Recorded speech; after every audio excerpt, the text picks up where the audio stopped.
Hello दोस्तों, money plan के इस लेटेस्ट वीडियो में आप सबका स्वागत है।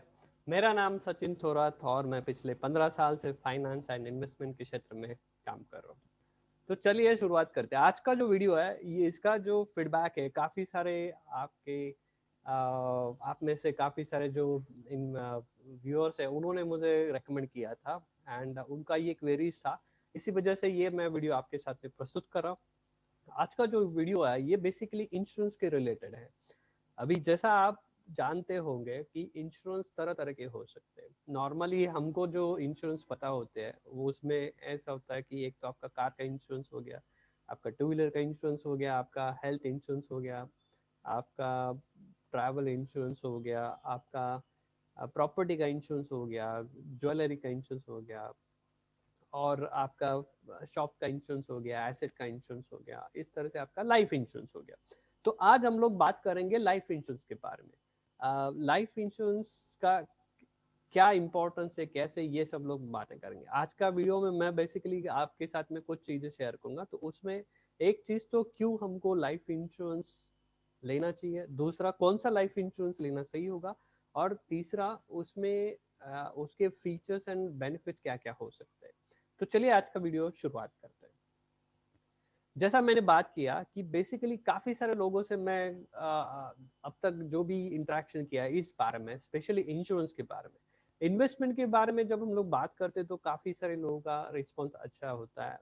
काफी डिटेल में हम लोग बात कर पाते हैं। लेकिन जब इंश्योरेंस की बात आती है तो जनरली क्या होता है, लोगों का एक्सपीरियंस काफी हद तक सही नहीं होता है, स्पेशली इंश्योरेंस के बारे में। ये जो फीडबैक है मेरा, जितने भी लोगों से इंश्योरेंस के बारे में डिस्कशन हुआ है तो उनके रिस्पॉन्स की बेसिस पे मैं ये आपके साथ में शेयर कर रहा हूँ।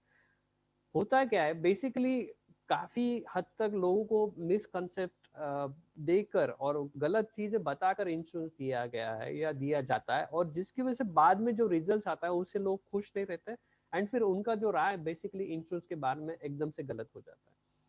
तो बेसिक आपको कुछ चीजों का समझना बहुत जरूरी। सबसे पहला चीज कि इंश्योरेंस का मतलब क्या होता है, इंश्योरेंस क्यों लेते हैं। अभी हम लोग गाड़ी के लिए अगर इंश्योरेंस ले रहे हैं तो उसका लॉजिक क्या है। जाहिर बात है, अगर हम लोग गाड़ी का इंश्योरेंस लेते हैं और आगे चल के कुछ हो जाता है, हमारी गाड़ी किसी के साथ में टकरा जाती है या हमारी गाड़ी से किसी और को नुकसान पहुंचता है, तो जो भी खर्चा हमारी जेब से हमको उसको देना पड़ेगा, वो हमें ना देने के बजाय वो खर्चा इंश्योरेंस कंपनी दे ले, हमारी ओर से उनको दे दे। इसके लिए हम लोग इंश्योरेंस ले रहे हैं। इसका मतलब क्या कि अगर हमारी जेब से पैसा खर्चा होता तो वो हमारे लिए लॉस होता। तो हमारा जो होने वाला लॉस है वो ना हो, इसके लिए हम लोग इंश्योरेंस लेते हैं।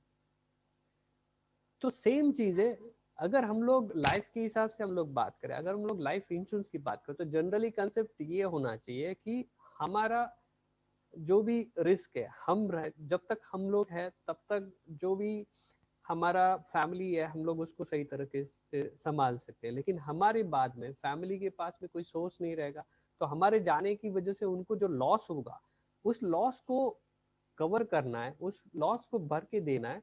ये बेसिकली इंश्योरेंस का पर्पज होता है। इंश्योरेंस इन्वेस्टमेंट के लिए नहीं होता है। हालांकि काफी सारी कंपनीज के ऐसे प्रोडक्ट्स होते हैं जिसमें आपको इंश्योरेंस भी मिलता है और इन्वेस्टमेंट भी वो करते हैं, उस इन्वेस्टमेंट से आपको कुछ रिटर्न भी होता है। लेकिन आज हम लोग जो बात कर रहे हैं ये बेसिकली टर्म इंश्योरेंस की बात कर रहे हैं, तो जिसमें बेसिक पर्पज जो होता है वो सिर्फ रिस्क कवर होना आता है। रिस्क कवर मतलब कि अगर फैमिली के हिसाब से बात करेंगे तो आप अगर नहीं है, आपके जाने के बाद में जो भी इनकम लॉस फैमिली को हो रहा है आपके जाने से, उसको कवर करके देना, ये बेसिकली टर्म इंश्योरेंस का पर्पस होता है। आज की तारीख में जैसे जरूरत हो रही है और जिस तरह से भी कस्टमर्स का रिक्वायरमेंट आ रहा है, उस बेसिस पे जो भी एग्जिस्टिंग इंश्योरेंस प्लान है उसमें काफी हद तक काफी बदलाव हो रहे हैं। तरह तरह के फीचर्स एंड बेनिफिट्स उसमें ऐड किए जाते हैं। नॉर्मली इंश्योरेंस प्लान की अगर हम लोग बात करेंगे तो बेसिक स्ट्रक्चर जो होता है वो एक ही होता है। जो भी इंश्योरेंस प्लान होता है उसका जो प्रीमियम होता है वो बेसिकली नेचुरल डेथ के लिए होता है।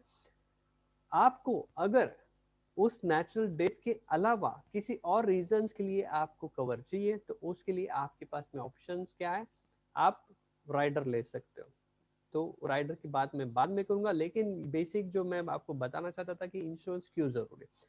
तो हम लोग अक्सर देखते हैं, जैसे मैंने बात किया, गाड़ी हो गया, घर हो गया, बाकी आपका शॉप्स हो गया, प्रॉपर्टी हो गया, फैक्ट्री हो गया, तो आपकी फैमिली के लिए क्या ये सब चीजें ज्यादा इंपॉर्टेंट है कि आपका लाइफ ज्यादा इंपॉर्टेंट है?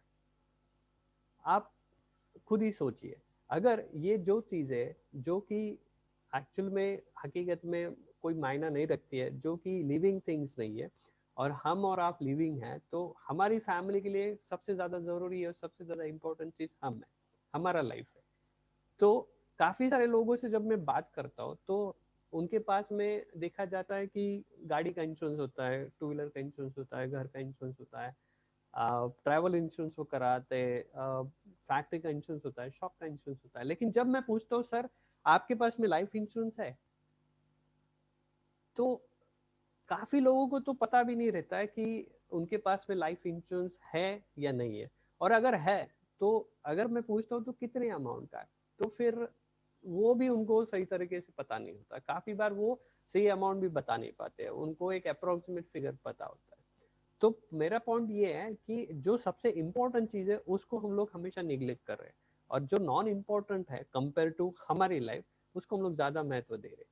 तो आपको इस बात का ध्यान रखना होगा, हमारी लाइफ के लिए इंश्योरेंस बहुत ज़्यादा ज़रूरी है, क्योंकि हमारा लाइफ डिपेंड है हमारी फैमिली के लिए। तो ये एक पॉइंट मैं आपके साथ में शेयर करना चाहता हूँ। दूसरा जो पॉइंट जैसा मैंने बताया, इंश्योरेंस या इन्वेस्टमेंट, ये आपको ध्यान में रखना होगा। तीसरा एक चीज़, सिर्फ आपने इंश्योरेंस ले लिया तो सिर्फ इंश्योरेंस लेना काफ़ी नहीं है, सही इंश्योरेंस होना भी बहुत ज़रूरी है। अभी सही इंश्योरेंस मतलब क्या, काफी लोगों के पास में ऐसा होता है कि उनका कैपेसिटी, उनका इनकम होता है साल का समझो 10 लाख रुपए। लेकिन अगर हम लोग ओवरऑल इंश्योरेंस की बात करें, ओवरऑल इंश्योरेंस का कवर अगर हम लोग देखें एक्चुअल में, उतना उनका अलग अलग इंश्योरेंस का पॉलिसीज अगर हम लोग सब इकट्ठा करें और अगर हम लोग देखें, तो आपको ऐसा देखने को मिलेगा कि उनका जो एक्चुअल में जो रिस्क कवर है वो 20 लाख 25 लाख से ज़्यादा नहीं है। आप भी, आपका जो भी पॉलिसीज है, जितना भी कंपनीज का पॉलिसीज है, लाइफ इंश्योरेंस के पॉलिसीज, इसको आप एक दिन जब आपको समय मिले तब आप पूरा निकालिए और उसमें आप चेक कीजिए आपका टोटल कवर लाइफ इंश्योरेंस का, लाइफ कवर एक्चुअल में कितना है, तो आपको पता चलेगा। काफी बार जैसा मैंने बताया कि 10 लाख का कैपेसिटी, 10 लाख का अर्निंग है साल का, एंड इंश्योरेंस तो सिर्फ 20-25 लाख का है। तो मतलब ऐसा हो गया कि आपका इनकम इतना ज्यादा है और आपका इंश्योरेंस सिर्फ इतना सा है। तो एक हिसाब से अगर हम लोग बात करेंगे तो ये इंश्योरेंस लगभग ना होने के बराबर है। तो अगर आपके पास में इंश्योरेंस है तो वो क्या सही अमाउंट का है, सही कवर का है, ये भी आपको देखना बहुत जरूरी है। तो बेसिकली ये तीन चीजें आपको ध्यान में रखना पड़ेगा। अभी साथ में अक्सर ऐसा होता है कि काफी लोग जो इंश्योरेंस लेते हैं वो जबरदस्ती ले लेते हैं। अभी जबरदस्ती से मेरा मतलब, पहला पॉइंट, या तो किसी रिश्तेदार, किसी दोस्त या किसी पहचान वाले से मुलाकात हो जाती है और वो कुछ बातें आपको समझा देता है या बता देता है और उसको ध्यान में रखते हो, उसका सुन के आप वो ले लेते हो। आप पूरा डिटेल्स किसी वजह से नहीं देख पाते हो, या फिर वो शायद आपको सही डिटेल्स नहीं बता पाता है किसी वजह से।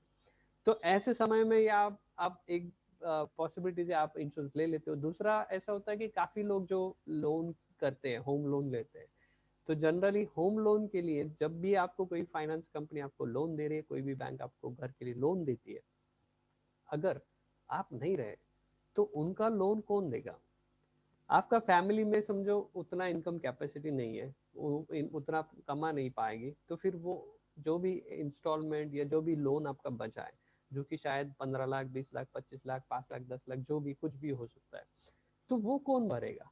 तो इसके लिए इंश्योरेंस का जो एक प्लान आता है जिसको लोन कवर टर्म इंश्योरेंस बोलते हैं, लोन अमाउंट है उसको प्रोटेक्ट करने के लिए ये इंश्योरेंस कंपनी आपको लोन कवर टर्म इंश्योरेंस देगी कंपलसरी, ताकि उनका रिस्क, आप उनके रिस्क से उनका जो रिकवरी है, जो भी उनका लेना है आपसे पैसा, उसको ले पाए इंश्योरेंस कंपनी से अगर आपको कुछ हो जाता है तो ऐसे हालत में लोग लेते हैं। लेकिन ये सब होने के बजाय बेहतर ये होगा कि हम लोग जब हमें चाहिए तब हम लोग हमारी चॉइस के हिसाब से हमें जो ठीक लगता है उस कंपनी के प्लान के लिए हम लोग इन्वेस्ट करें, हम उस कंपनी का प्लान या इंश्योरेंस हम लोग लें। अगर ये सब चीजें होने से पहले हम लोग सही टाइम पे ले लेते तो साथ में जैसा आपका एज बढ़ता है वैसा इंश्योरेंस का प्रीमियम भी बढ़ता है। तो सही टाइम पे जितना जल्दी हो सके सही अमाउंट का इंश्योरेंस अगर आप ले लेते हो तो ये आगे चल के आपके या आपके परिवार के ही काम में आने वाला है। तो मैं आपके साथ में कुछ इंश्योरेंस का एक टेंटेटिवली प्रीमियम आपको जस्ट इंफॉर्मेशन शेयर कर रहा हूँ। ये आप देख सकते हैं जो प्रीमियम मैं आपके साथ में शेयर कर रहा हूँ, अगर किसी व्यक्ति का उम्र एक 36 इयर्स का है तो उसके लिए कितना प्रीमियम आ सकता है, ये मैं आपको जस्ट सैंपल के तौर पे दिखा रहा हूँ। आप देख सकते हैं लगभग 12 से 15 हज़ार का आपको प्रीमियम आ रहा है और लगभग 39 साल का कवर रहेगा, 50 लाख का कवर रहेगा। तो 15 हज़ार में आपको लगभग 50 लाख का कवर आ रहा है। इतना सस्ता आपका टर्म इंश्योरेंस का प्रीमियम होता है। यही है, अगर आप आपका खुद का इंश्योरेंस पॉलिसी जो भी रहेगा, जो आप पहले से देर का प्रीमियम जिसका आप भर रहे हो, उसको अगर आप देखो तो उसके कंपैरिजन में आपका प्रीमियम, ये वाला प्रीमियम टर्म प्लान का बहुत कम है और आपका प्रीमियम इससे बहुत ज्यादा रहेगा। आपके जो भी आप प्रीमियम दे रहे हो उसके प्लान में इंश्योरेंस का कवर बहुत कम हो सकता है, क्योंकि वो नॉर्मली काफी हद तक, अगर वो एंडोमेंट प्लान है, मनी बैक प्लान है या यूनिट लिंक प्लान है, तो उसमें इंश्योरेंस का जो कवर होता है वो बहुत लिमिटेड रहेगा। तो ये मैंने आपको जस्ट एक एग्जांपल के तौर पे शेयर किया ताकि आपको आइडिया आए कि इंश्योरेंस का जो टर्म प्लान होता है, जो कि बेसिकली इंश्योरेंस प्लान है, उसका प्रीमियम कितना कम हो सकता है। अभी जो भी मैंने आपसे बात किया तो हम लोग एक अलग तरह से इसको देख सकते हैं। ओवरऑल अगर देखा जाए तो जितना भी हमने देखा है जो प्रीमियम साइज है जो भी है, अभी दूसरा जो पॉइंट जो मैंने आपके साथ में डिस्कस किया था राइडर्स का, तो राइडर्स मतलब क्या कि एडिशनल कवर। अगर आपको जो भी इंश्योरेंस प्रीमियम मैंने देखा, ये जनरली नेचुरल डेथ के लिए दिया जाता है। अगर मुझे चाहिए कि मुझे नेचुरल डेथ के अलावा कुछ और रिस्क मेरा कवर हो, जैसे कि एक्सीडेंट का डेथ, तो मैं उसके लिए अलग से राइडर ले सकता हूँ, जिसकी बदौलत मेरा इंश्योरेंस का कवर डबल हो सकता है। एक अप्रोक्सीमेट अगर हम बात करेंगे 15 हज़ार का, अगर आपका नेचुरल डेथ का प्रीमियम है 50 लाख के लिए, तो 3-4 हज़ार रुपये एक्स्ट्रा दे के शायद आपका 50 लाख का एक्सीडेंटल कवर भी ऐड हो सकता है। और अगर एक्सीडेंटल डेथ होता है तो आपको टोटल बेनिफिट मिल सकता है 1 करोड़ का, क्योंकि आपने एक्सीडेंटल डेथ का राइडर उसमें ऐड करके रखा है। साथ में क्रिटिकल इलनेस का राइडर आप ले सकते हो टर्म इंश्योरेंस के साथ में। कुछ इंश्योरेंस में आपको वेवर ऑफ प्रीमियम का राइडर मिलता है। तो वेवर ऑफ प्रीमियम मतलब कि अगर एक्सीडेंट की वजह से मेरा बॉडी जो है वो पूरा डिसेबल्ड हो जाए और मैं काम नहीं कर पाऊँ, 100% मेरा बॉडी परमानेंट डिसेबिलिटी बन जाए, तो ऐसे केस में इंश्योरेंस कंपनीज जो भी प्रीमियम रहेगा वो खुद पे करेगी और मेरा लाइफ का कवर चालू रहेगा। बाद में अगर मुझे कुछ हो जाता है तो जो भी सम एश्योर्ड है, जो भी कवर अमाउंट है, वो मेरे फैमिली को दिया जाता है। तो ये डिसेबलमेंट राइडर जिसे हम लोग बोलते हैं, या परमानेंट डिसेबिलिटी राइडर, तो वो भी आपको चाहिए तो आप उसमें ले सकते हो। तो तरह तरह के राइडर्स आप ले सकते हो, आपका जैसा रिक्वायरमेंट है उस तरह से आप ले सकते हो। और एक मोस्ट इम्पोर्टेंट चीज की क्या आप मल्टीपल इंश्योरेंस कंपनी से, मल्टीपल कंपनीज का टर्म प्लान ले सकते हो क्या आपके लिए? तो इसका आंसर है इसमें सबसे मेन बात एक रहेगा कि आपका जो इनकम है वो क्या है, किस लेवल पे है। तो अगर आज आपने एक कंपनी से इंश्योरेंस ले लिया है, जो भी आपका इनकम है उस बेसिस पे, क्योंकि टर्म प्लान में सबसे मेन जो चीज देखी जाती है आपका इनकम अभी कितना है, क्या है या नहीं है। दूसरा, आपको इनकम का प्रूफ देना पड़ता है। इनकम अगर आपका सैलरी है तो आपका सैलरी स्लिप आपको देना पड़ेगा, अगर आप बिजनेस वाले तो आपको आईटी रिटर्न्स दिखाने पड़ते हैं।